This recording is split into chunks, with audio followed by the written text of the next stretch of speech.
এক গ্রামে থাকতো এক ছোট ছেলে। সে খুব সৎ আর আল্লাহকে ভালোবাসত। একদিন স্কুল থেকে ফেরার পথে সে দেখল রাস্তায় একটা ব্যাগ পড়ে আছে।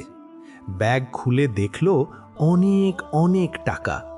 সে ভাবল, এত টাকা কেউ দেখছে না, কিন্তু আল্লাহ তো দেখছেন।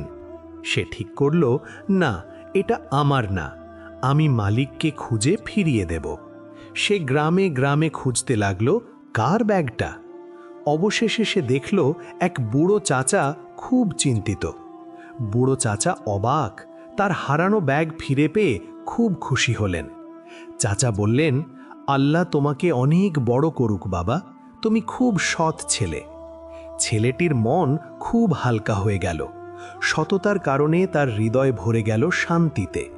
মনে রেখো, সততা সবচেয়ে বড় সম্পদ।